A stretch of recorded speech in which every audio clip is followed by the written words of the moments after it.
Chapter 1. The Return He Never Planned. The last place Dr. Nathaniel Cole ever thought he'd return to was Harbor Point. The seaside town looked exactly as he remembered, quaint, slow-moving, unchanged by the years. The lighthouse still stood guard at the edge of the bay like a sentinel of memories, and the scent of sea salt mingled with warm pastry drifted from the old town bakery. Nate kept his car windows rolled up. He didn't need nostalgia clouding his judgment. 10 years was a long time. Long enough to build a life in Boston. Long enough to forget how the ocean could whisper his name in the wind. But not long enough to forget her. His hands tightened on the steering wheel as he turned onto Sycamore Lane. He knew every curve, every rusted mailbox, every memory stitched into the pavement like a scar. And still, the hospital stood just ahead, a beacon of healing for everyone except himself. Harbor Point General Hospital. Small, underfunded, familiar, just like her. Dr. Jameson, the hospital director, met him at the front entrance, his arms wide and smile wider. "Dr. Cole, you're even taller than I remember." "Flattering," Nate replied, adjusting the strap on his leather duffel bag. Jameson chuckled. "We're honored to have you back.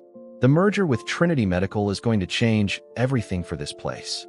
Nate didn't answer. The offer had been a surprise, and he'd accepted out of necessity, not nostalgia. Trinity Medical had suggested he spend 6 months in the field before they confirmed his directorship in Boston. He assumed it would be New York, Chicago, anywhere but here. "I'll give you a quick tour," Jameson said. "New ER wing, but the same staff. They're excited about the expertise you bring." Nate followed him through the narrow halls of the hospital. It smelled of antiseptic and vanilla air freshener. Nurses bustled past, and the faint hum of machines filled the silence between footsteps. He didn't ask about her, but every corner they turned made his pulse tap a little faster. Callie Benson, the one who got away, the one he left without saying goodbye, the one whose heart he broke with a promise he never kept. His memories of her had never dulled. Laughing beside him on the pier, barefoot on the beach, stethoscope in hand during their clinical rotations. She had been his anchor in the chaos of his life, until the day he cut the rope. "I know you'll be adjusting," Jameson was saying, "but there's no pressure. Just shadow for the first few days, then you can ease into casework." "Fine," Nate said. His voice was even, detached, just how he liked it. They reached the ER. Jameson pushed through the double doors and gestured grandly. "Here she is, the beating heart of Harbor Point. Don't worry, we only get about 4 real emergencies a day. The rest is sprained ankles and drama." And then he saw her. Callie Benson stood at the nurse's station, her back to him, reviewing a clipboard. Her hair was longer now, dark brown waves down her back, pulled halfway up in a twist. She wore seafoam green scrubs, a lanyard, and a name tag that read, "Senior RN, Callie Benson." His feet froze. Jameson noticed. "Ah yes, that's Callie. You probably remember her." Nate's throat tightened. "Yeah, I remember." As if on cue, she turned. Her hazel eyes locked onto his. The world shifted. Her face barely changed, still framed with softness, still clear, still fierce. But her expression wasn't the smile he remembered. It was composed, polite, cold. "Nathaniel," she said evenly. No surprise, no affection, just his name, like a question she already knew the answer to. "Callie," he replied. She raised an eyebrow.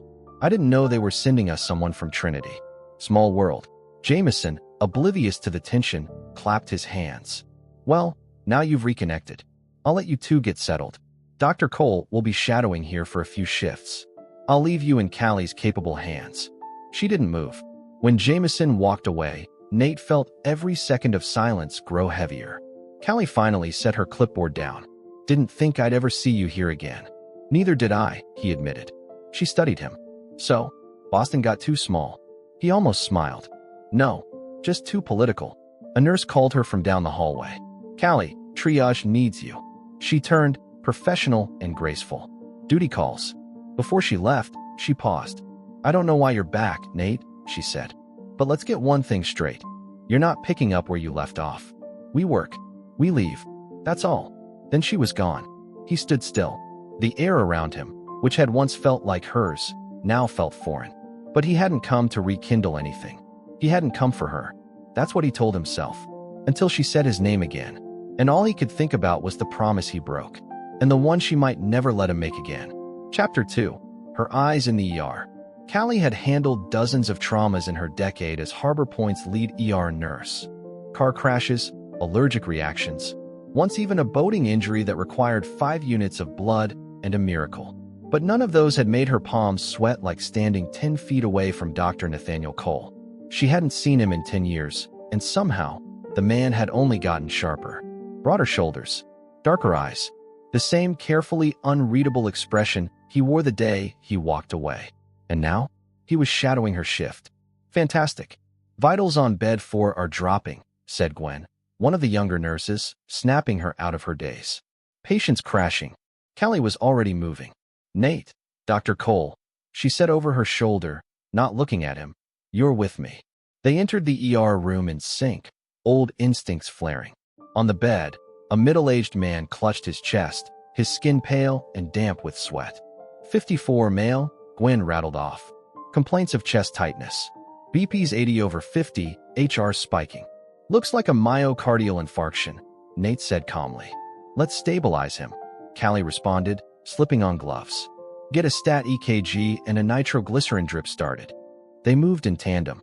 No wasted words. Just 2 trained professionals saving a life. And it felt familiar. Too familiar. Callie pushed down the thought. They had always worked well together. Back in med school rotations, they'd been the top of their class. He was the brilliant mind. She was the intuitive hands. In the ER, they were unstoppable. That was before he left. Before he broke the only promise that had ever mattered to her. The patient groaned, drawing her back to the moment. She leaned over him, placing a reassuring hand on his shoulder. You're going to be okay. Just breathe through it. The heart monitor began to steady. The EKG printed out. Nate caught it mid-spool, eyes scanning. No ST elevation. Good. We caught it early, he muttered. They finished stabilizing the patient and handed him off to the on-call cardiologist. As soon as the room was cleared, Callie pulled off her gloves and exited. Nate followed. Nice job in there, he said once they were out of earshot. She turned on him, voice low. Don't act like nothing happened. He blinked. I'm not. You're walking around here like it's just another hospital. Like you didn't leave this town. Me?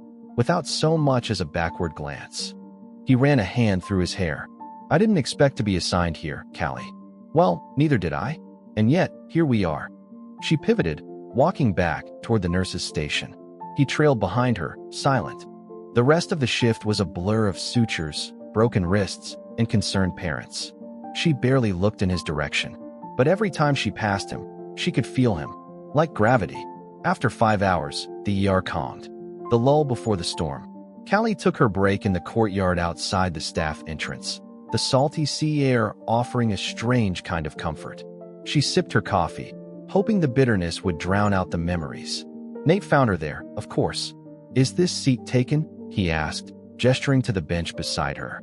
She hesitated, then shrugged. It's a free hospital. He sat, quiet for a beat. Then, you look different. Thanks, she said flatly. I was 22 the last time you saw me.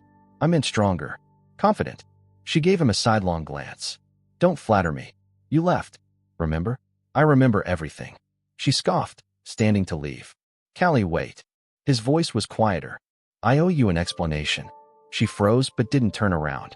He continued. I left because I didn't think I could give you the life you deserved. My dad had just died. My mother was falling apart. I was drowning in debt from med school, and you had all these dreams. She faced him slowly, arms folded. You think I cared about money? I cared about you. About us. I know, but I was scared. And selfish. And I thought I was doing the right thing by disappearing. You weren't, she said, voice hard. You broke me, Nate. You broke everything. There it was. The truth. Heavy and raw. He nodded, looking away. I've regretted it every day since. Too late now. I don't believe that. She clenched her jaw. Well, I do. They stood in silence, the breeze rustling the leaves overhead. He finally said, I'm not here to fix the past, but I want to be honest. You deserve that much. She studied him.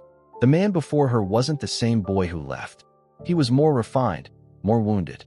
But she'd built a life without him. A full life. Even if the ache never truly disappeared. I have to get back, she said. He let her go without protest.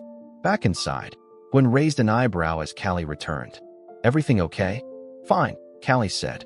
Just the past showing up where it doesn't belong. She went back to her rounds, but her hands shook slightly when she picked up the next chart. And later that night, when she finally lay in bed alone, she pulled out the small wooden box from under her dresser. Inside were folded letters, unsent, unfinished. The top one still smelled faintly of sea salt and ink. Dear Nate, you said you'd come back. I believed you. She closed the lid. He was back, but she didn't know what that meant. Not yet. Chapter 3, The Promise Unspoken.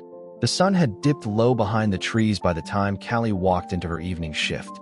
The quiet hush before the storm settled over the yard like a blanket. It was one of those strange lulls where the beeping monitors seemed slower, and the chatter at the nurse's station was little more than whispers. And there he was, Dr. Nathaniel Cole, reviewing files. Calm, impossibly composed, as if the earth hadn't shifted on its axis when he walked through the doors of Harbor Point Hospital just a day ago. Callie exhaled and approached the nurse's station, doing her best to ignore how her heart jumped at the sight of him. She focused instead on the task board, picking up her assigned cases. Room 7, Gwen called from the desk. Incoming. Possible concussion and broken wrist. Female, mid-20s. Ambulance en route. Callie nodded, grabbing gloves. On it. To her frustration, Nate moved beside her. I'll go with you. She didn't argue. They were professionals. They'd proven that yesterday. They could handle a shift together without falling apart. Still, walking side by side with him down the corridor felt like balancing on a tightrope between the past and the present. The ambulance bay doors flew open, revealing 2 EMTs wheeling in a young woman, conscious but clearly in pain. Her wrist was swollen, and a gash above her right eyebrow bled slowly. She fell down the stairs while helping her sister move, one EMT explained. No loss of consciousness. Complains of dizziness and nausea. I've got her, Callie said, stepping forward. Nate followed her into the exam room. Together, they worked like a machine. He assessed the head injury while Callie gently wrapped the patient's wrist, their movements overlapping, unspoken and synchronized. When the patient joked through her discomfort, Nate chuckled, low and easy. The sound hit Callie in a place she thought she'd long buried. As they wheeled the patient to X-ray, Callie caught Nate glancing at her. What? She asked. You're good at this. I know. He smiled. You always were. She turned her gaze ahead, forcing herself not to respond.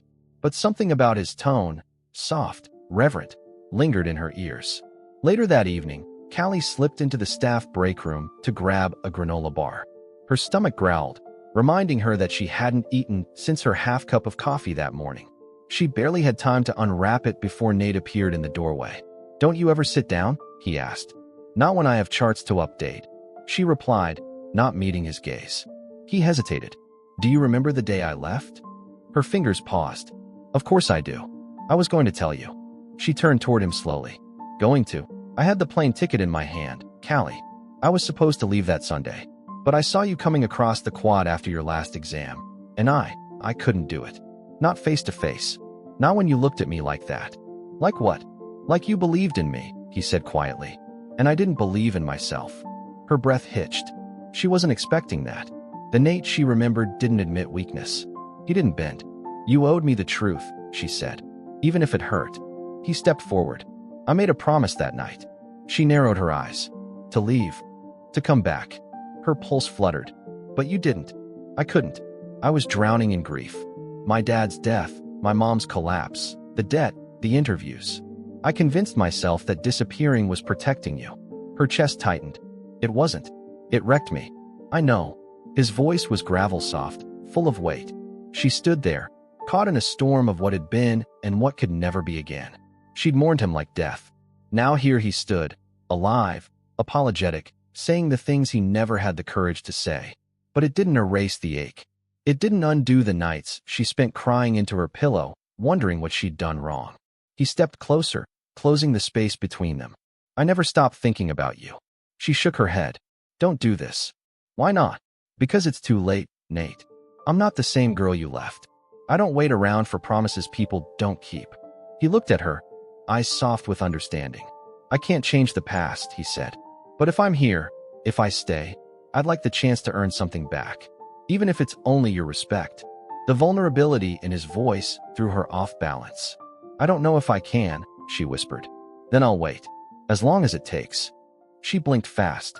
This man had once walked away without a word. Now he was offering patience. Time. Space. She stepped back, suddenly overwhelmed. I have to check on a patient. He didn't follow. As she left the break room, her heart thundered against her ribs.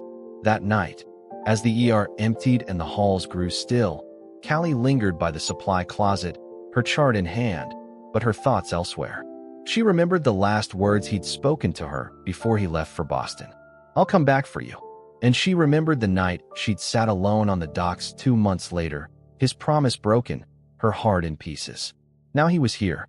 But some promises, once broken, couldn't be mended. Could they? She glanced down the corridor. He stood there, talking to Gwen, his posture relaxed, his expression calm. And for a moment, she let herself believe that maybe, just maybe, this was the beginning of something not old, not familiar, but something new. Chapter 4. Coffee and Closed Doors. Harbor Point Hospital's break room was never meant to be a sacred place, but that morning, Callie sat there clutching a mug of stale coffee like it was her lifeline. The walls hummed with the low buzz of vending machines, and someone had left a half-eaten cinnamon roll on the counter. She didn't know whose it was, and she didn't care. She was too busy preparing herself, because she knew he'd walk in. And he did, right on cue. Nate moved with that same deliberate confidence that used to make her chest flutter. He wore navy scrubs today, sleeves rolled up, ID badge clipped neatly at the chest. The man was a walking contradiction, order in his hands, chaos in her heart. Morning, he said, voice calm, casual. She glanced at him over the rim of her mug. Coffee's terrible. Some things never change. She raised an eyebrow. You're not one of those things. He didn't smile this time, just nodded like he deserved it.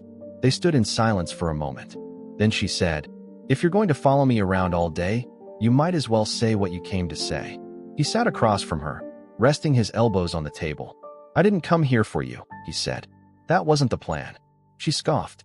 Flattering. But now that I'm here, seeing you again, he exhaled. There are 1,000 things I want to say. None of them will fix what I did. I know that. Her fingers tensed around the mug. I just need to know, he continued, if there's any part of you that still believes in us. Us. That tiny, impossible word. Callie stood abruptly. The chair scraped loudly against the linoleum. You don't get to ask that, she said. You forfeited that right when you walked away. I know I did. You disappeared. Not just from my life, but from who you were. The Nate I knew would have fought. He would have stayed. I wasn't that Nate anymore. My dad's funeral. His voice cracked, just barely. I broke that week. I thought pushing you away would keep you safe from the version of me I couldn't even stand. Callie crossed her arms, biting back the flood of emotion rising in her throat. You think that makes it better? That it was noble? No, he said quietly. Just honest. She looked away. There were days she used to imagine this. Him coming back, telling her the truth. Days when she clung to the hope that he would explain why he left. But when you build your identity on someone's promise and they don't keep it, you stop hoping. You think being back here changes something? She whispered. He shook his head. No, but I am here, and I want to make something good out of it. She studied him. For a moment, she saw not the man who left, but the boy who once stayed up with her during finals, holding her hand as she cried through pharmacology lectures and life plans. That boy had held her dreams like glass. This man, she didn't know yet, but she wanted to, just a little. You don't get to start where you left off, she said finally. But you can start. He looked up, eyes catching hers with something that felt like breath after drowning. I'll take it, he said. The rest of the day moved faster. Patient cases blurred one into another. An asthma attack in a 5-year-old, a dislocated shoulder from a clumsy surfer, and a diabetic elderly woman who insisted on offering Callie butterscotch candies while they monitored her blood sugar. Nate didn't hover, but he stayed nearby, assisting when needed, quiet when not. By mid-afternoon, Callie found herself watching him. He had changed, not just physically, but deeply. Something in the way he listened now, the way he didn't try to fill silences with charm or ego. It unsettled her. She found Gwen later in the break room. Is it just me? Gwen whispered conspiratorially. Or is Dr. Cole kind of different from what everyone expected? Different how? Well, he doesn't flirt, doesn't throw his degrees around. He thanked the janitor earlier. Callie smirked. The bar is low. Gwen giggled. Still, I kinda like him. Callie said nothing. But later that evening, when her shift ended, she walked out into the golden haze of dusk and found Nate sitting on the hood of his car, sipping from a thermos. She could have walked past. She should have. Instead, she stopped. What's that? She asked, nodding at the thermos. He held it up. Hospital-grade hot chocolate. Heavy on the syrup. Don't judge me. She didn't. I used to bring you cocoa when you pulled all-nighters, he added softly. She remembered. You used to make it from scratch, she said. Cinnamon, nutmeg. Too much whipped cream. Still your favorite. I haven't had it since you left. That silenced them both. Then he reached into a paper bag beside him and pulled out a small cup. I figured, he said, handing it to her. She hesitated, then took it.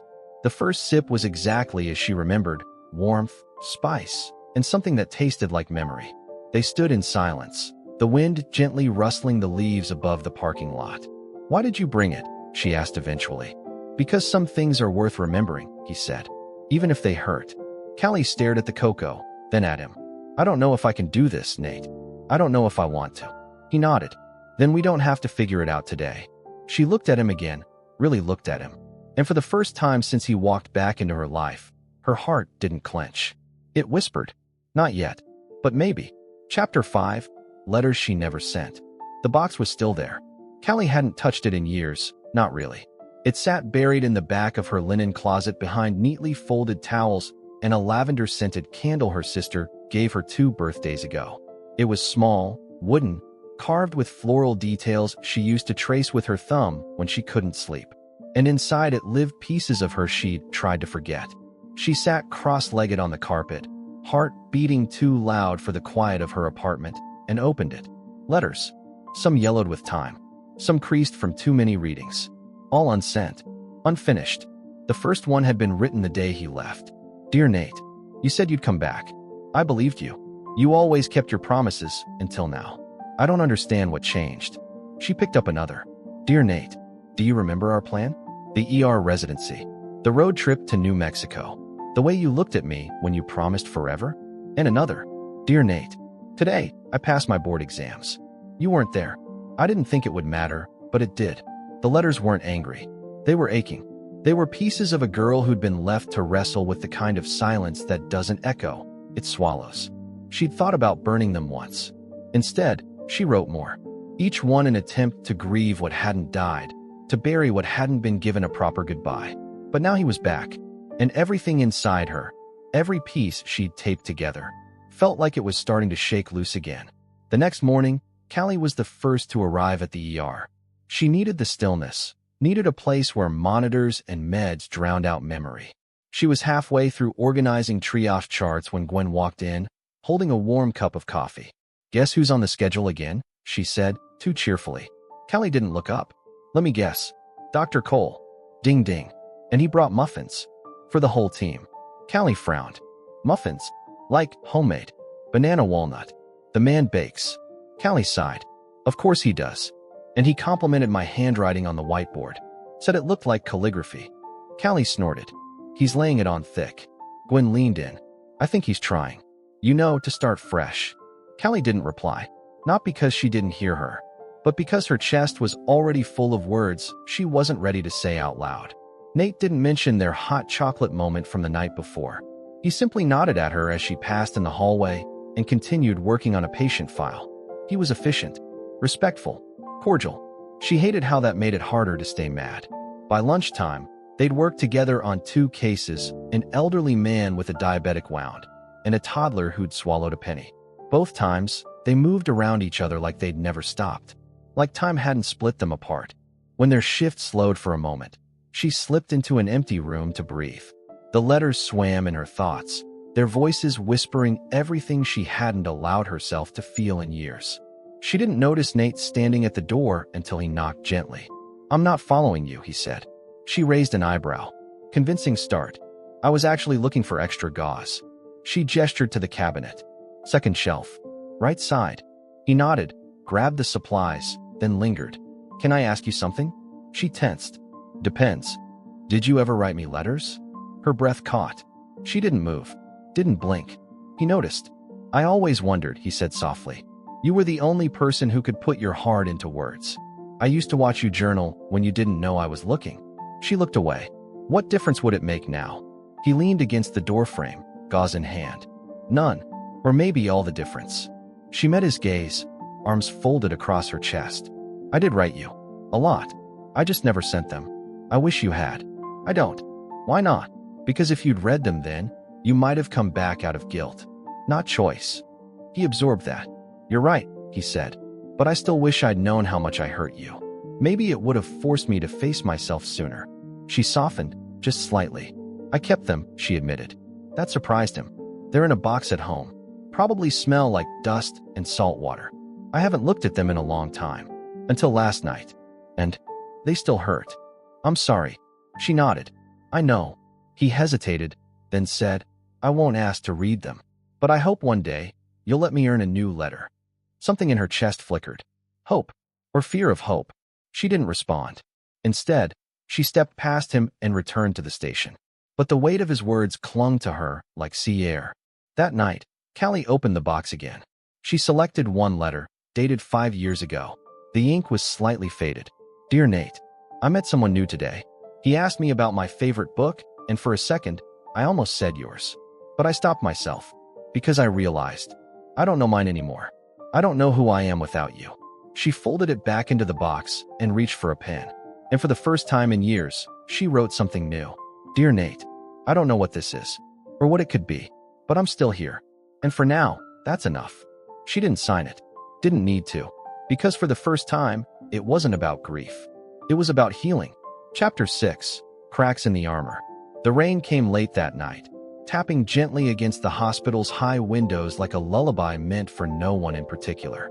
Callie stood by the supply cabinet restocking for bags, her mind still tangled with the letter she'd written and never intended to send. Across the ER, Nate's voice carried low and calm as he comforted a worried parent in pediatrics. She didn't need to look to know his tone. It was the same voice that once talked her off an anxiety spiral before their first clinical exam. It was soft, patient, just persuasive enough to make anyone believe things would turn out fine. Except they hadn't. Not between them. Still, she couldn't stop hearing him. Couldn't stop seeing him, either. How he moved, the slight crease in his brow when he read a chart too fast, the way he nodded along to patient concerns like he genuinely cared. Because he did. He always had. That, perhaps, was the most disarming part of Nate's return. He wasn't pretending.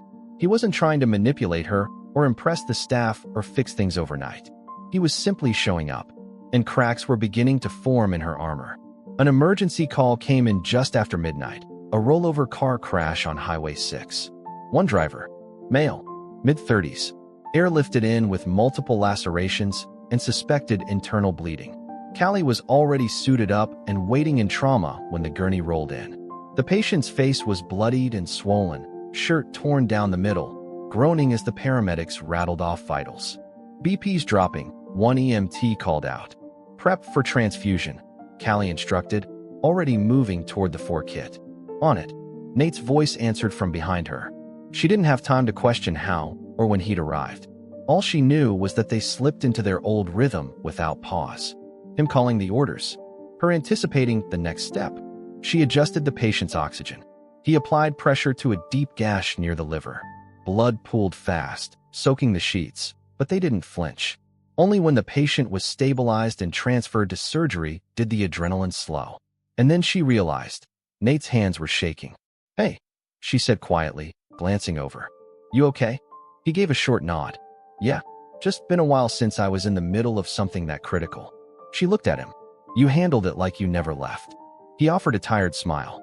"I didn't have much choice. You were watching." She rolled her eyes, but her lips tugged upward. "You were impressive," he added, more seriously. "Really, you didn't miss a beat." "I didn't have time to think," she admitted. "I've missed that about you." She tilted her head. "What? That kind of grace under fire. It's rare. You always had it, even back then." She turned away before her face could betray her. "You always knew what to say to people, Nate." "I never knew what to say to you," he said quietly. She paused. "That's not true," she replied. "You used to know exactly what to say to me." "Until I didn't," he whispered. The silence hung thick. This wasn't the moment to talk about the past, but it pressed in anyway. She stepped away, needing space. I'm going to check on Mrs. Langford before I clock out. I'll walk with you, he offered. She didn't object. Mrs. Langford was dozing in her room, peaceful under a knitted blanket someone had dropped off earlier that evening. Callie dimmed the lights and checked her for. She likes you, Nate said, glancing at the sleeping woman. She told me you remind her of her granddaughter. I remind a lot of people of someone they once knew, Callie murmured. It's not always a compliment. He chuckled softly. You're hard on yourself. I have to be. No one else is going to protect me. He turned to face her, hands in his pockets. Is that why you never dated again? Her eyes snapped to his. What makes you think I didn't? He hesitated. Did you? She looked down, adjusting the patient's blanket. Once. Maybe twice. Nothing stuck. Because of me? Because I didn't know how to open my heart to someone who hadn't seen it broken first.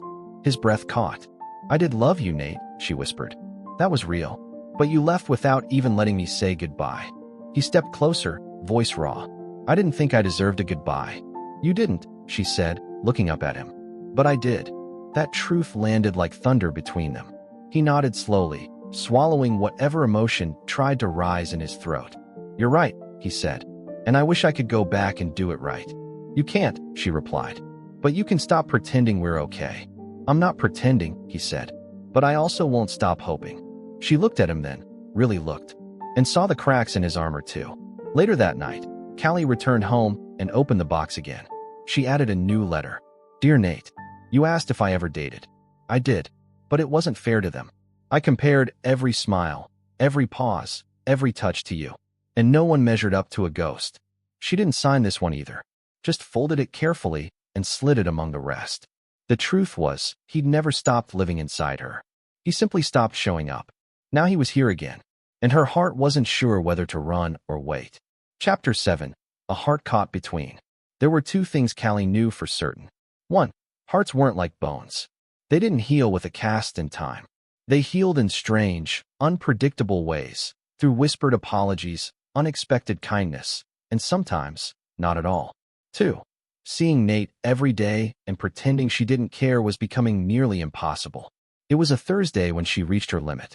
Not because of anything dramatic, not because of a blow-up or a confession, but because of a look. A single, lingering look.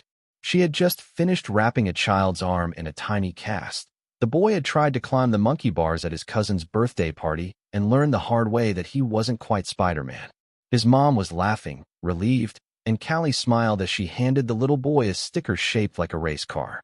Dr. Cole, she said, passing Nate in the hallway. Can you sign off on the chart for room 3? He reached for the clipboard, their fingers brushing. And then it happened. The look. Not flirty. Not intense. Just warm. Deep. Like he saw her. Like he remembered everything. And it shattered the fragile boundary she'd been working so hard to maintain. She retreated to the rooftop garden on her lunch break. It wasn't much, just a narrow terrace lined with benches and potted succulents. But it was quiet. Open to the sky. And Callie needed that today. She sank onto the far bench, unwrapped her sandwich, and stared out over the hospital's parking lot. Her heart wouldn't settle. Her mind kept replaying that look. The way he hadn't said anything, just handed her the chart and let his eyes speak for him. A few minutes later, the door opened behind her. Of course it was Nate. He paused, as if surprised to find her there. I can go, he said gently. No, she replied, too tired to pretend. Stay? It's not like I own the view. He came to sit at the opposite bench, quiet for a moment before speaking. You always used to come up here after difficult cases. She raised an eyebrow. How would you know? I followed you once. You didn't see me. You were crying over a teenage overdose victim. I stood behind the door and realized I was falling in love with someone who carried pain like armor. She swallowed hard, sandwich forgotten. That's not fair, she said after a moment. You don't get to use memories as currency now. I'm not trying to. Then what are you doing? Trying to remember who we were. And who we could be. She stood abruptly, heart pounding. You don't know who I am anymore, Nate. I'd like to. You left, she snapped, voice sharp. And now you're back, baking muffins and quoting memories like it makes a difference. But it doesn't. Not really. He stood too. Not defensive, just honest. I know I don't deserve anything. Not forgiveness. Not a second chance. But I do know I still care about you. She stared at him, her chest rising and falling with emotion. Then stop making it harder. I can't help how I feel. Neither can I, she said, barely above a whisper. And that's the problem. That evening, Callie tried to distract herself with routine, chart reviews, shift reports, late-night rounds. But the ache wouldn't let up. It followed her through every hallway, lingered behind every beeping monitor. Her heart felt like a pendulum, swinging between longing and resistance.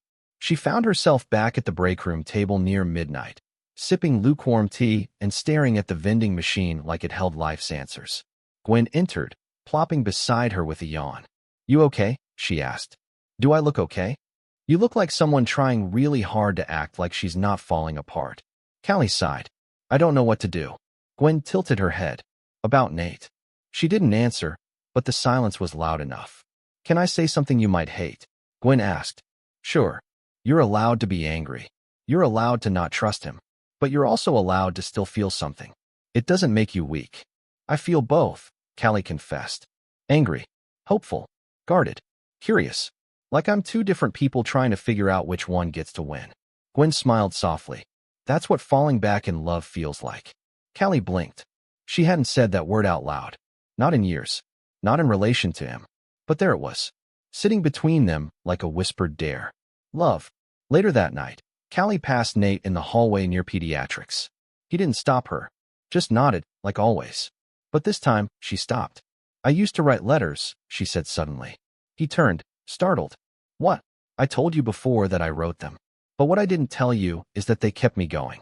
In those letters, I got to imagine what I would have said to you if you'd stayed. I got to grieve without feeling stupid for missing someone who didn't miss me back. Nate's expression turned grave. I missed you every day. She nodded, but her gaze was distant. I used to wonder if we had a chance. If we'd meet again when we were older and more whole. I thought maybe we'd see each other at a conference or a coffee shop, and it would just click. And now I'm scared that even if you're everything I hoped you'd become, I'm not the girl you left behind. And maybe that means we don't work anymore. You don't have to be her, he said gently. I want to know this version of you. The one who fought to become something even without me. Her eyes welled, but she blinked fast. Don't make promises, Nate, she said. Not unless you're sure you can keep them this time. He took a breath. I won't promise forever. Not yet. But I'll promise to stay. And to prove to you that I mean it. She studied him. And for once, she didn't feel pulled in two directions. She felt still. Just for a moment. Chapter 8. Tethered by Grace. The morning air smelled like rain and eucalyptus. Callie stood outside the hospital entrance, her fingers wrapped around a paper cup of coffee she hadn't touched. Her mind was still heavy from the night before, from the way Nate had said stay like it meant something more than just geography. And maybe it did, because ever since he walked back into her world, everything inside her felt like a house with its windows blown open. The air was fresh, yes, but it was also unsettled. Wind doesn't always clean. Sometimes, it stirs up the dust you thought you buried. Mind if I join you? His voice was soft, familiar now, and when she turned, she found him standing with his own cup of coffee. Not hospital sludge this time, real coffee. From the good cafe down the block. Sure, she said, scooting to make space on the bench. They sat in silence for a few minutes, letting the morning breathe between them. I remember this spot, Nate said. You used to sit here on your lunch breaks. Still do. Some habits stick. He sipped his drink. You've changed. She raised an eyebrow. Good changed or bad changed? Beautifully changed. Callie glanced down, her cheeks warming. You don't have to say things like that. I know, he said. But I want to. That quiet honesty struck something deep in her. Not because it was romantic, but because it was real. Not polished. Not performative. Just steady. What are you doing later? He asked. Working another shift. Double. What? I wanted to show you something. She eyed him suspiciously. Like what? A place. Not far. Just a detour after work. Her instincts flared, a blend of curiosity and caution. Not a date, he added quickly. Just a moment. She hesitated, then nodded. Okay, a moment. The rest of the day passed in a blur of patients, prescriptions, and back-to-back consults. Callie barely had time to eat. But through it all, Nate stayed just out of reach. There when needed, distant when not.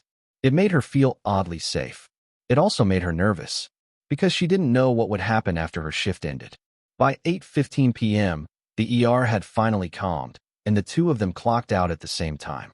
Nate held the door open as they stepped into the cooling evening air. "I promise it's not far," he said, gesturing toward his car. She followed, arms crossed, jacket zipped up to her chin. "If this turns into some elaborate metaphor about how you never stopped loving me, I'm turning around." He laughed. "No metaphors tonight." They drove in silence for a few minutes, the city lights blinking to life in the rearview mirror. Then, Nate turned down a gravel road lined with cypress trees, winding toward a small hilltop chapel she hadn't visited in years. The last time she'd been there was during her second year of residency, after losing a patient she'd fought hard for. She remembered crying under the stained glass window, unsure if she was strong enough to keep going. Now, the place looked the same, quiet, peaceful. A soft breeze stirred the surrounding grass. "Why here?" she asked as they stepped out. He didn't answer right away, just walked with her to the chapel steps and sat down. She followed. "When I left," he said quietly, "I thought cutting everyone out would protect them from the mess I'd become. I was angry. At life. At God. At everything. I stopped believing in anything that made sense." Callie didn't speak. She just listened. "But after Dad died," he continued, "I came here one night, sat right on these steps and begged for peace. Not forgiveness, just peace." She turned to look at him. The moonlight softened his face, catching the regret in his eyes. "And did you find it?" she asked. "Not that night. But I started coming back. Every week. Sometimes just to sit. Sometimes to yell. Sometimes to write. You write. Now I do. Letters, mostly. To people I can't talk to anymore. To myself. To Dad. To me." He hesitated. "Yes. Especially to you." Her heart thudded, slow and unsure. "I was angry for a long time," she admitted. "At you. At God. I thought everything I built fell apart because I loved you too much." He looked over. "And now I'm starting to believe that maybe we broke apart to become people who could build something better." Nate let out a shaky breath. "I don't deserve that grace." She shrugged. "Neither do I. But maybe grace doesn't require deserving." They sat quietly for a while, the night holding them without pressure. Callie leaned her head back, staring at the stars. "You know what scares me most?" she whispered. "What?" "That we're going to try again, and it'll hurt worse than the first time." He nodded. "That scares me too. But I'm also scared," she continued, "that we won't try at all. And I'll spend the rest of my life wondering what could have been." He turned fully toward her, voice low. "Then let's try? Not everything. Not all at once. Just this. These steps. This night. One piece at a time." She met his gaze. And something inside her, a wall she hadn't realized she was still holding up, cracked. Because for the first time, he wasn't offering a perfect version of the past. He was offering a present that had scars. A future that might be worth building. Together. She reached into her jacket pocket and pulled out a folded piece of paper. "Here," she said, handing it to him. He unfolded it slowly, reading. "Dear Nate, if you ever find your way back to me, don't come with flowers. Don't come with rehearsed apologies. Just come with your heart in your hands. And I'll decide if I'm strong enough to hold it." He looked up, voice choked. "You wrote this when?" "The week you left." He folded it back with care, then looked her in the eye. "And now I'm ready to write something new." Chapter 9, The Quiet Shift. The hospital felt different the next morning. It wasn't quieter, really. Emergencies still buzzed through the intercom, stretchers still rolled down hallways, and coffee still burned in the staff room pot. But for Callie, something had shifted. Something subtle. Maybe it was the peace from the night before, or the slow, steady way Nate had held her gaze after reading her letter. Maybe it was the stars. Or maybe it was the way the word try didn't feel like pressure anymore. It felt like permission. Permission to feel again. Permission to forgive, even if just for today. The air smelled faintly of antiseptic and coffee as she made her way through the nurse's station.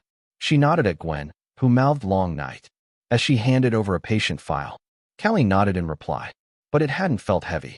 For the first time in a long while, it had felt like her heart wasn't dragging something behind it.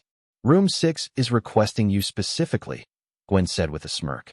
"Elderly gentleman, chest pains. Says he only wants the redhead with the gentle voice." Callie chuckled. "Guess I'm building a fan club. You always were the ER favorite. Don't tell Nate. He's sensitive." Gwen's eyes twinkled. "You two good now?" "We're trying."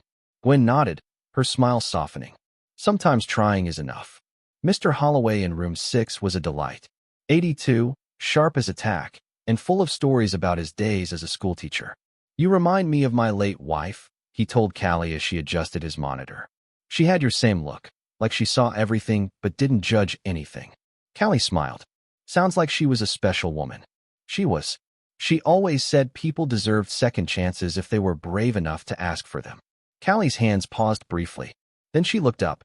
"That's wise advice." She also said never trust a man who doesn't eat pie, he added with a wink. "I'll keep that in mind." Down the hall, Nate was stitching up a teenage skateboarder when he saw her pass by. Their eyes met for just a second, but it was enough. Later, during a lull between patients, he found her in the staff lounge eating apple slices and flipping through lab results. "I brought backup," he said, holding up a brown paper bag. She raised an eyebrow. "What's in there?" "Pie." She stared. "Apple," he added. "Homemade. Kind of. Store-bought crust, but I cut the apples myself." Callie burst into soft laughter. "Are you quoting Mr. Holloway now?" "Maybe. You're not subtle." "I'm not trying to be." She scooted over, and he sat beside her on the narrow couch.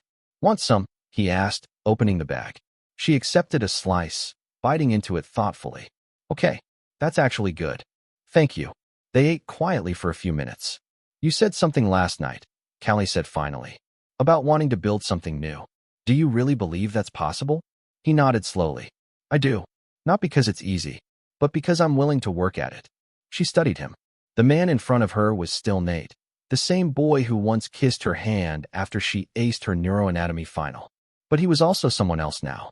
Someone who knew how it felt to lose things you thought were forever. Someone who'd had to rebuild himself from the ground up. And maybe, just maybe, that's exactly what she needed too. The rest of the day unfolded in a series of small moments that felt oddly good. A toddler with a fever who giggled through his checkup. A teenager who opened up about anxiety and left with more than just medication. She left with hope. A young father who thanked Callie for talking like a human instead of just a doctor. Every moment stitched something inside her back together. And through it all, Nate was there. Not hovering. Not pushing. Just present. Present in the way he double-checked dosages. In the way he supported nurses without condescension. In the way he handed Callie a protein bar around 3 p.m. without saying a word. It wasn't romance. It was care. And it made her heart ache in a different way. That night, after her shift, Callie found herself back in her apartment, the letterbox still on her dresser. She opened it. Not to read, but to make space. She tucked in a new envelope, this one sealed. "Dear me, you did good today. Not because you were perfect, but because you didn't close yourself off. You let people in. You let yourself be seen. That's courage." She slid the letter into the box, placed the lid gently on top, and turned out the light. The next morning was gray and cool, the kind of morning where the sky felt undecided. Callie pulled into the hospital parking lot and noticed Nate already there, sitting on the hood of his car with 2 paper cups. She raised an eyebrow as she approached. "Stalking me now?" He smiled. "Consider it a soft ambush." She accepted the coffee. "Thanks. I figured you might want to talk before the day gets away from us." She nodded, sipping. "I do, but I don't know where to start." "How about here?" he said, pulling a folded slip of paper from his coat. Callie hesitated. "What is it?" "A letter," he said. "To you. From last year. I wrote it, then never sent it. But I think maybe it's time." She stared at the envelope, then slowly unfolded the paper. "Dear Callie, if you're reading this, it means I've finally found the courage to come back. I don't know if you'll want to see me. I don't know if I'll deserve it. But I need you to know that I never stopped loving you. Not for a second. I thought leaving would protect you from my brokenness. But all it did was break me more. If there's still a chance, even a sliver, I'll spend every day proving I'm worth it." Her throat tightened. "I didn't need you to fix everything," she whispered. "I just needed you not to give up." He looked at her, hard in his eyes. "I'm here now, and I'm not going anywhere." And in that moment, something inside her softened, not because everything was resolved, but because grace had made room for healing. She didn't speak again. She just reached for his hand. And this time, he didn't let go. Chapter 10, A Place for Us. The hospital cafeteria was nearly empty when Nate and Callie sat down across from each other, lunch trays untouched between them. It had been a long morning. 2 trauma patients, 1 infant with RSV, and a power outage in the East Wing that sent all monitors into a short-lived panic. But despite the chaos, Callie felt something new threading through her chest. Stillness. Not the kind that came from exhaustion or surrender, but the kind that came from release. She hadn't even realized how tightly she'd been holding her past until she started loosening her grip on it. "Can I ask you something?" Nate said, stirring his soup with a plastic spoon. "Of course. What made you keep those letters?" Callie blinked. "What do you mean?" "The ones you wrote to me. You could have burned them. Or deleted them. But you kept them." She paused, considering. "I think, because it was the only place I could say things without being interrupted. Without being judged. They weren't letters to get you back. They were letters to remember who I was." Nate nodded slowly. "And who was she?" She looked away, eyes distant. "A girl who believed love could survive anything. Even silence. Do you still believe that?" Her gaze returned to him. "I don't know, but I'm starting to believe love can be rebuilt, even after it collapses." Nate reached across the table and gently touched her hand. That's all I needed to hear. Later that day, Callie found herself in pediatrics, helping a mother calm her newborn while waiting for test results.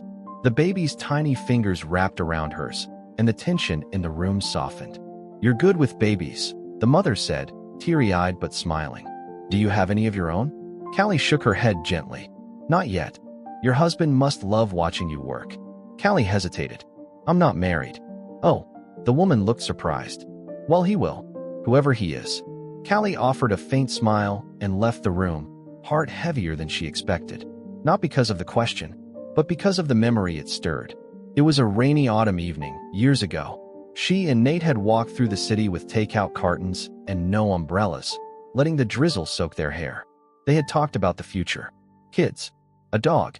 A house with a yellow front door. "I don't care where we live," Nate had said back then. "As long as you're there, it's home." She had believed it. And now, standing outside that pediatric room, she realized something. She still did. That night, after the final rounds were done and the hospital lights dimmed to their late shift glow, Nate found her again. Not with pie or coffee, just a quiet presence. They walked outside together, down the sidewalk that curved behind the parking garage. The street lamps buzzed softly overhead, and the night was cool but not unfriendly. "You've been quiet," Nate said gently. "Just thinking." "About what?" "About the yellow door." He blinked, surprised. "You remember that?" "I remember everything," she said, voice soft. "Even the things I've tried to forget." Nate paused. "I don't expect us to pick up where we left off, Callie." She nodded. "I know, but I do want us to build something. Slowly. Honestly. Something that's ours. Not a redo, but a renewal." She looked at him, really looked. Not the Nate who had left. Not the Nate who returned. But the Nate who stayed. Even when things were messy. Even when she asked hard questions. Even when she didn't offer promises. And something deep inside her gave way. Not collapsing, but unfolding. "Then let's start there," she said. "Not with a future we can't control, but with a present we can shape." Nate smiled, and it wasn't the cocky grin she remembered from medical school. It was the smile of a man who had weathered storms and finally stepped into the clearing. "Okay," he said. "Then there's something I want to show you." 15 minutes later, they pulled into a quiet neighborhood not far from the hospital. Nate parked in front of a modest 2-story house with ivy on the porch and string lights wound around the railing. Callie raised a brow. "Whose house is this?" "It's mine," he said quietly. Her head snapped toward him. "What?" "I bought it 6 months ago, right after I took the hospital job. I wasn't even sure I'd stay, but something told me to choose roots over running this time." She stared, stunned. He stepped out of the car and gestured for her to follow. She did, heart pounding. He opened the front door. The inside was warm, unfinished. Boxes still stacked against the walls. A couch with no throw pillows. A kitchen missing curtains. But it felt real. It felt honest. "I didn't bring you here to impress you," he said. "I brought you because this is me now. Not perfect, not complete, but present and steady." Callie walked through the space slowly, fingers trailing over the doorframe. And then she saw it. By the entryway, on a small square of painter's tape, were the words, "Future yellow door goes here." She blinked hard. "You remembered," she whispered. "I never forgot." She turned, eyes glassy. "You didn't have to do all this for me." "I didn't," he said. "I did it for the version of me I lost when I left. And because I want to become someone you'd choose again." She walked toward him, pulse unsteady. Nate. He didn't touch her, didn't lean in. He just waited. Waited for her to speak. To decide. Callie stood there in that quiet house, surrounded by chipped paint and possibilities. And slowly, she reached for his hand. I'm not promising forever, she said. Neither am I, he replied. But I'll promise today, she whispered. And that was enough. Chapter 11. What healing feels like. Callie never thought healing would feel like this. Not grand. Not cinematic. No dramatic apologies shouted in the rain or perfect kisses under the stars. Instead, it felt quiet. Slow. Like mornings when Nate sent her a photo of a yellow front door and asked her opinion on shades of paint. Like finding her favorite protein bars stocked in the hospital break room. Like sitting together on the rooftop garden without needing to fill the silence. It wasn't fireworks. It was warmth. And for the first time in a long time, Callie wasn't waiting for the other shoe to drop. Still, there were moments when her heart hesitated. Like now, she stood outside her apartment door, keys in hand, debating whether she was ready. Nate had invited her over for dinner. His place, his kitchen, his effort. She'd said yes. But now, standing there with her hair half-curled and heart full of nervous anticipation, she wasn't sure what scared her more. The possibility of old wounds reopening, or the terrifying hope that maybe this time, they'd get it right. When she arrived at his door, it opened before she could knock. You're early, he said, smiling, wiping his hands on a dish towel. You're cooking, she replied, blinking. Voluntarily. He laughed. Voluntarily. And with the fire extinguisher nearby. She stepped inside and took in the changes. A rug in the hallway. A plant by the window. A framed photo of a beach sunset over the fireplace. You've made it a home. I'm trying, he said. I even added music.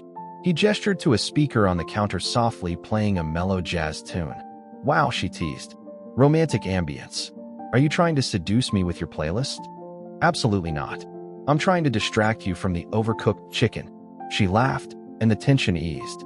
Dinner was simple. Rosemary chicken, roasted potatoes, and something resembling green beans. Callie didn't comment on the fact that the beans were more steamed than crisp. She was too busy watching Nate. He looked lighter. Still the same strong presence, but less burdened, less guarded. And maybe she was too. I was thinking, Nate said between bites, about hosting a dinner next month. With who? Some of the staff. Maybe Gwen. Dr. Morales. A few of the nurses. Just something small. Callie tilted her head. You? Hosting a social event? That's new. I know. But I'm tired of living like I don't belong anywhere. I want to make room for life again. Her chest tightened in the best way. Because he didn't just want her back. He wanted to build something good. Beyond romance. Beyond apologies. A whole life. And she realized she wanted that too. After dinner, they sat on the porch swing Nate had just installed. The evening was cool, the stars faint through the clouds. The porch light cast a golden glow across his face. I used to dream about this, Nate said, gently rocking the swing with his foot. Coming home to someone who knew all my cracks and still wanted to sit beside them. Callie leaned her head against the backrest. I used to think healing meant forgetting the pain.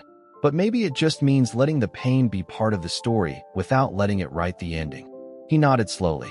I was so afraid you'd never want to hear my side. I was afraid I'd never want to. They sat quietly for a long time, the swing creaking gently beneath them. Then, without warning, Callie spoke. I've never told anyone this, but when you left, I blamed myself more than I ever blamed you. Nate turned to her, heart in his eyes. I thought if I'd loved you better, if I'd been stronger, you wouldn't have walked away. Nate shook his head, slowly, fiercely. Callie, no, that wasn't your burden. I walked away because I didn't believe I deserved help. I thought leaving meant I was protecting you. She looked at him. But I didn't need protecting. I needed partnership. I know that now, he said, voice thick with remorse. And if I could go back. You can't, she interrupted gently. And I'm glad. Because we're not who we were. And I don't want to go back to that. I want this. She gestured around them. The porch swing. The honest conversations. The slow build. Nate reached for her hand. We can have all of that, he said. If we keep choosing each other. And in that moment, Callie knew something for sure. Healing wasn't a finish line. It was a daily choice. A few days later, Callie stood in front of her apartment closet, packing a small overnight bag.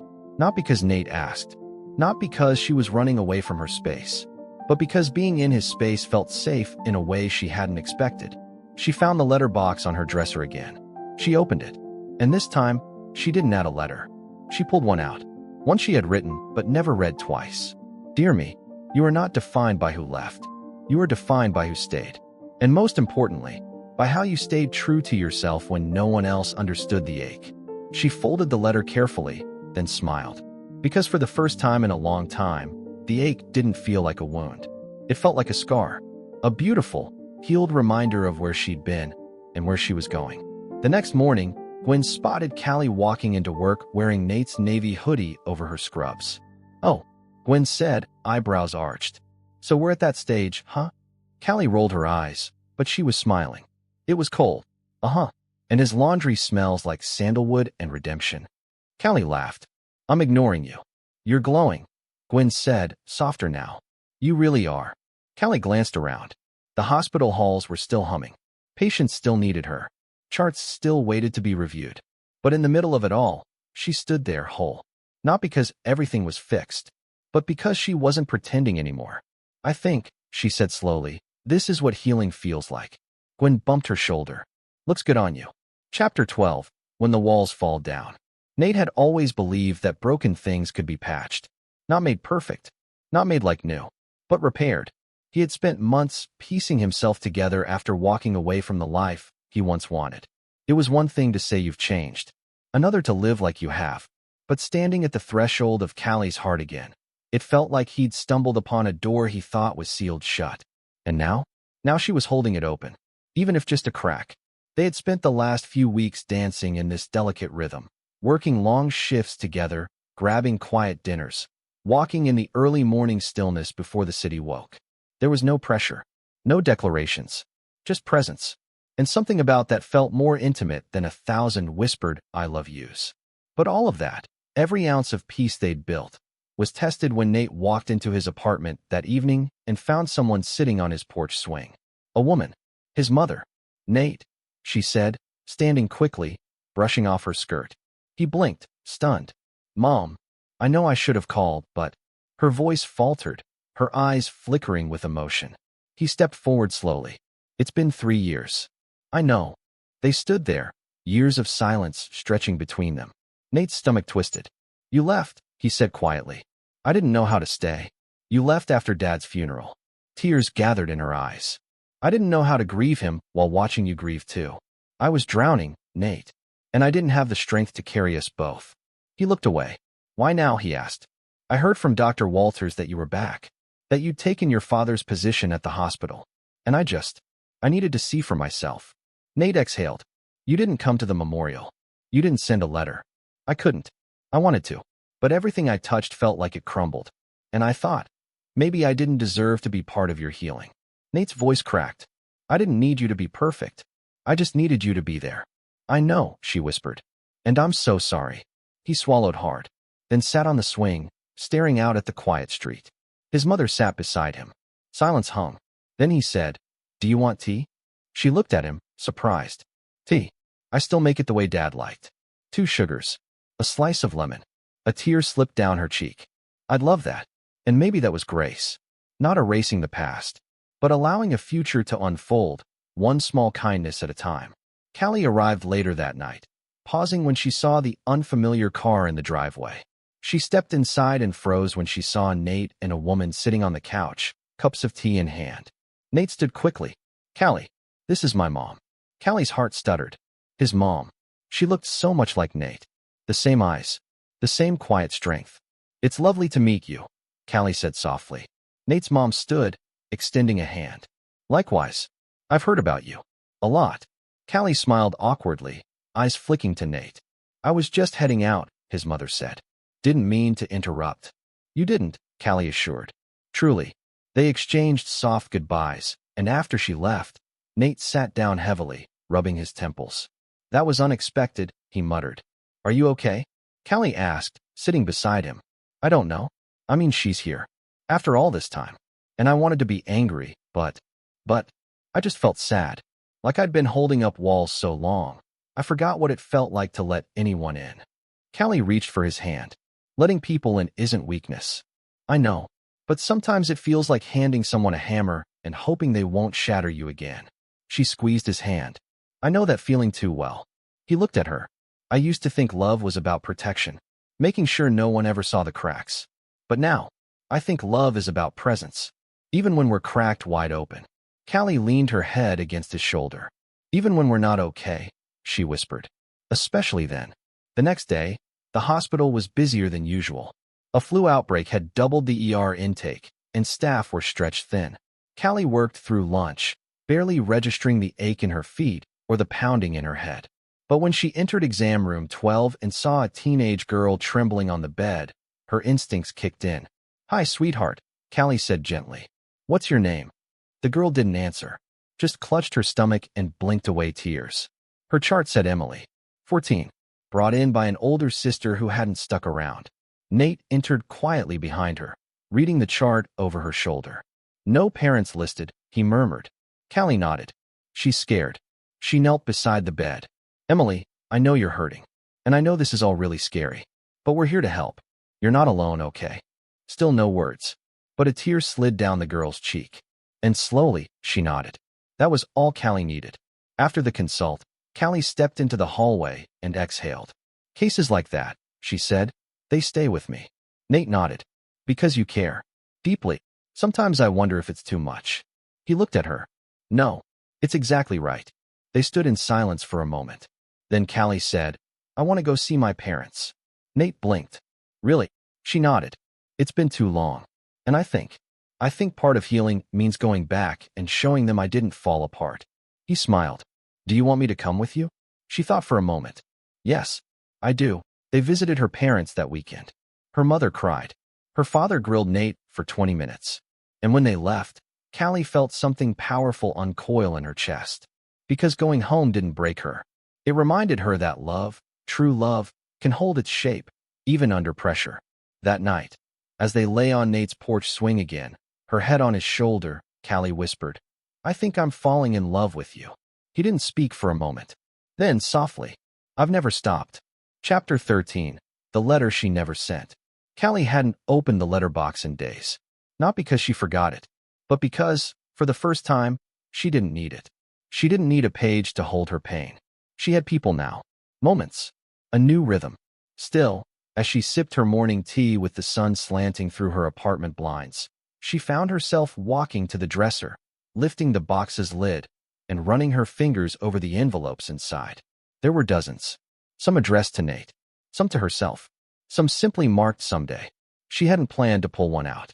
But a soft breeze nudged an envelope forward, revealing a letter she didn't remember writing. The front read, in her own looping handwriting, to the man I can't forget. She hesitated, then opened it. Dear Nate, I'm writing this not because I expect you to read it, but because I need to say the words aloud, even if only to myself.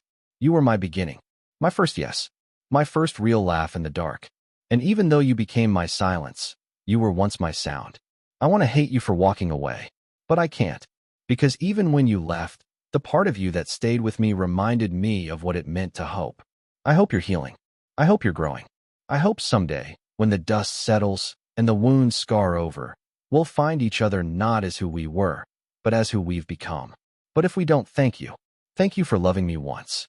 That will always be mine to keep. See, by the time she reached the end, her hands were trembling. This letter had never made it into Nate's hands. But now maybe it was time. That afternoon, she walked into the hospital with the letter folded in her pocket. She found Nate in the break room, reviewing discharge papers, brows furrowed. I have something for you, she said softly. He looked up, blinking. Oh. She handed him the envelope without a word. He took it, curious, and unfolded it. Callie stood still, watching him read. Watching the shift in his eyes, the way they glossed at one line, narrowed at another. The way his thumb brushed the edge of the page like it held more than words. When he finished, he looked up. You never sent this? I was afraid it would be the end. He shook his head. No. This was the beginning. A tear escaped before she could stop it. Nate stood and stepped toward her, letter still in hand. I love the woman you were when you wrote this, he said quietly. But I'm in awe of the woman you are now. She exhaled, shaky and real. I don't want to keep walking on eggshells around what we are. Then don't. I want to know what this is, Nate. I want to name it. He stepped closer. This is love, he said. The raw kind. The patient kind. The kind that crawled out of the rubble and said, I'm still here. And you're sure? I've never been more sure of anything. Callie let herself lean into his arms, the safety of it washing over her. They weren't perfect, but they were present. And that mattered more. That evening, Nate took her to the property on the outskirts of town. A quiet field. A grove of trees. A sloped hill that overlooked the distant city lights. This was my father's, Nate explained. He bought it when I was 10. Always said he'd build a retreat center here someday. A place for people to rest. Heal. Callie looked around, heart full. It's beautiful. I want to honor that dream. Not just for him, but for others. Callie turned to him. And for you. He nodded. Especially for me. They sat under the trees as the sun dipped behind the horizon. And for a while, they didn't speak. They just breathed. Together. Later that night, Callie walked into her apartment and did something she never thought she'd do. She emptied the letter box. One by one, she read them all again. Smiled at the girl who had written them. Grieved with her. Grew with her. Then she folded them neatly into a single stack, tied them with twine, and placed them in a drawer marked past. Because the present was still being written. But this time with hope. Chapter 14. The door we built together. The first coat of yellow paint went on unevenly. Too bright in some places, too thin in others. Nate squinted at the front door and frowned. I think I bought the wrong shade. Callie stood behind him with a mug of coffee in hand, a smirk tugging at her lips. It's perfect. It's neon. It's bold, she corrected. Just like us. He turned to her, one eyebrow raised. You think we're bold? She stepped closer, dipping her finger into the paint tray and dabbing a spot on his cheek. I think we're brave. There's a difference. He laughed, brushing a kiss over her temple. You make this house feel like more than walls. And you, she whispered, make it feel like home. The door had always been a symbol for them. A silly, sentimental dream in the early years. One day, when we have a yellow door that had somehow survived the heartache, the silence, the long road back. Now it stood as proof. Proof that healing could be tangible, that forgiveness could wear color, that love could survive what should have broken it. That same afternoon, Nate got the call. It was from the board. He was being offered the permanent chief medical officer position at Westbridge General. He sat on the porch swing, phone still in hand, stunned. Callie stepped outside a moment later, noting the look on his face. What happened? I got it. The position? He nodded slowly. Full offer. No interim. No conditions. Her smile was immediate. Bright. Proud. Nate, that's incredible. It is. But. Her smile faded. But. They want me to start mentoring at the administrative level. Speaking at conferences. Writing for medical journals. It's a lot. Too much. He looked at her. Not if I have you beside me. Her heart caught in her throat. And in that moment, she realized. This wasn't just about his career. It was about them. About what they were building. About making room for each other in the paths they were walking. I'll be there, she said softly. Wherever your path takes you, I'm beside you. Nate reached into his pocket and pulled out a small velvet box. Callie blinked. Nate. He opened it slowly. Not a ring, but a key. I'm not asking you to marry me, he said. Not yet. But I am asking you to stay. To make this home ours. Her fingers trembled as she took the key. And somehow, that felt bigger than a proposal. Because it meant choice. Not pressure. Not performance. Just a daily, deliberate yes. The hospital felt different in the days that followed. Not because the pace slowed or the charts disappeared, but because Callie moved through the halls with a new peace. A quiet strength. Even Gwen noticed. Okay, she said one morning, sipping her coffee. You're glowing again. Callie chuckled. Maybe because I finally feel like I belong. You always did. I think I just forgot. Well, Gwen said, tossing her a granola bar. Don't forget again. You've got too much light to hide. One afternoon, a patient came in with acute abdominal pain. An older man. Alone. No family contacts. Callie sat beside him as they waited for scans, her hand on his. Thank you, he whispered. For seeing me. She blinked. Of course. Most doctors, they treat the illness. Not the man. Callie swallowed hard. I know how it feels to go unseen. So I try not to let anyone sit in that space too long. He nodded slowly, a tear sliding down his cheek. "You have a gift." And later, when she told Nate about it, he just smiled. "That's why I love you," he said. "Not because you're brilliant, though you are, but because you lead with heart." On the evening of the hospital's annual fundraiser gala, Callie stood in front of the mirror, smoothing her navy gown. Her curls were pinned, her eyes lined with gold. Nate stepped into the room behind her, adjusting his tie. "You look professional," she teased. "Unreal," he said, brushing a hand over her shoulder. They walked into the ballroom hand in hand. And for the first time, there were no whispers, no sideways glances, just admiration, respect. People saw them for what they were now, partners. Not just professionally, but in healing, in hope, in life. Toward the end of the night, the hospital board chair took the microphone. "Before we close, I'd like to recognize two members of our team who embody the heart of this institution, not only through their medical excellence, but through their compassion, their resilience, and their relentless pursuit of grace." Callie and Nate exchanged glances, curious. To Dr. Nathaniel Brooks and Dr. Callie Rivers, thank you for showing us what it looks like to build again. Not just clinics, not just policies, but people. Applause erupted. And as Callie stood there beside Nate, she knew they hadn't just repaired what was broken. They'd rebuilt something stronger, something lasting. Later, back on the porch swing beneath the stars, they sat in silence, tired but full. "I used to think love was a destination," Callie said softly. "And now I know it's a doorway." Nate turned to her. "One we walk through together." And there, beside the yellow door they painted with their own hands, they kissed. Not a beginning, not an end, but a moment of everything in between. Chapter 15, and love was still enough. The house smelled like rosemary and lemon. Nate had burned the chicken again, but neither of them cared. Callie stood barefoot in the kitchen, laughing as she fanned smoke away from the oven. Nate emerged from the pantry with a sheepish look and a store-bought rotisserie chicken hidden behind his back. "Plan B," he offered with a grin. Callie raised an eyebrow. "You mean plan always?" He shrugged, stepping closer. "Hey, my talents lie elsewhere." She reached for his hand. "Yeah, like finding a way back to me." And he had. Not with grand speeches or dramatic gestures, but in the small, steady ways that proved he was choosing her. Choosing healing. Choosing a life built on presence, not perfection. Outside, the garden was beginning to bloom again. The herbs Callie planted in early spring were thriving. A handful of tulips had pushed their way out of the soil like they remembered what it meant to rise. She bent to pluck a sprig of lavender and paused when she heard Nate behind her. "I was thinking," he said, watching her. "That's always dangerous." He ignored the jab. "About the retreat center. The one Dad dreamed of." Callie stood, brushing dirt from her hands. "What about it?" "I want to name it after him." Her eyes softened. "And I want to start the first program for medical staff dealing with burnout and trauma. Real recovery. Not just Band-Aids." Callie stepped forward, heart in her throat. "You want to help the healers." He nodded.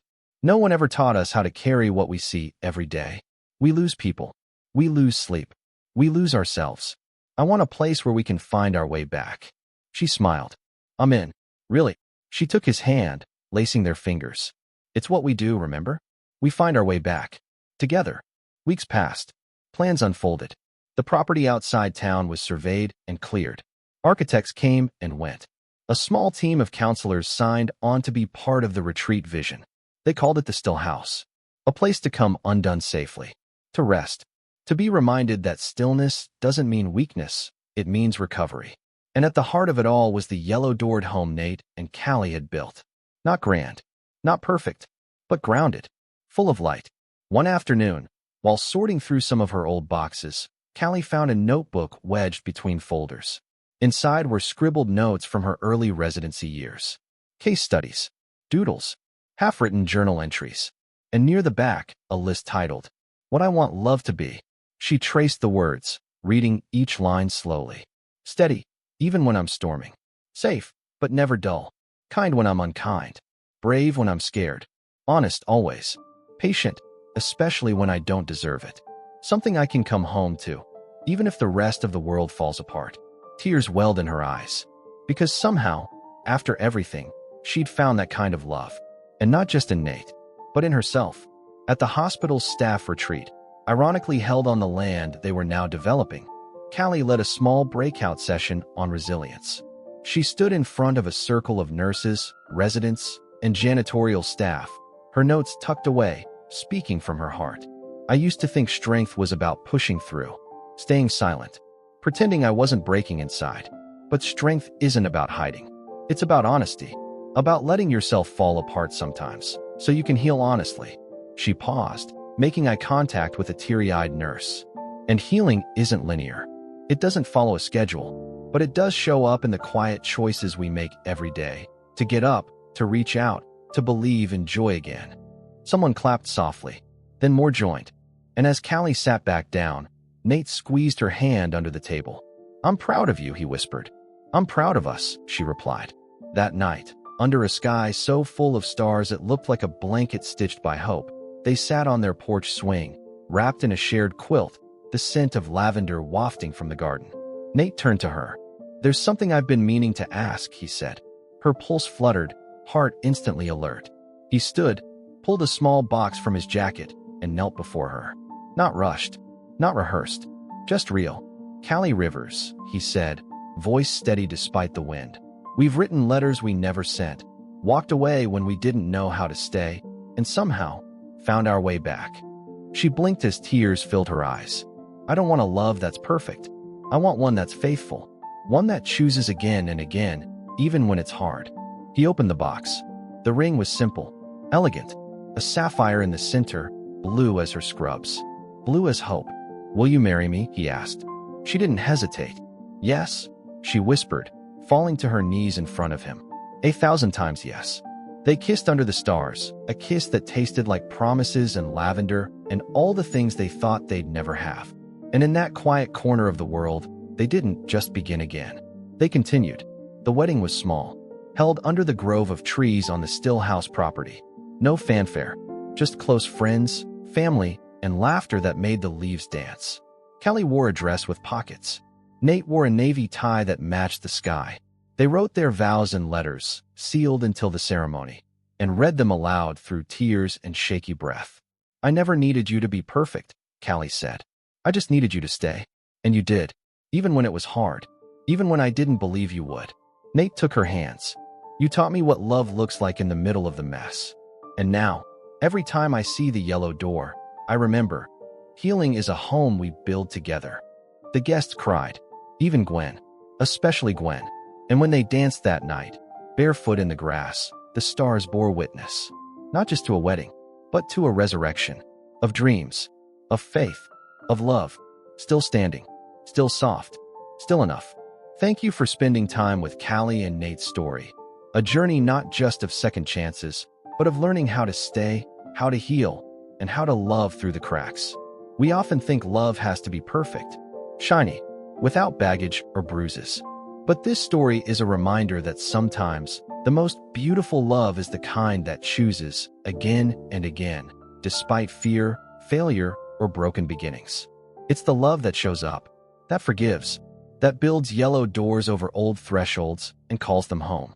If you've ever carried pain, wrestled with letting someone in, or wondered if grace is still possible, may this story remind you. Healing isn't linear, but it is real. You are worthy of love that stays. Love that grows. Love that becomes a soft place to land, even when life is hard.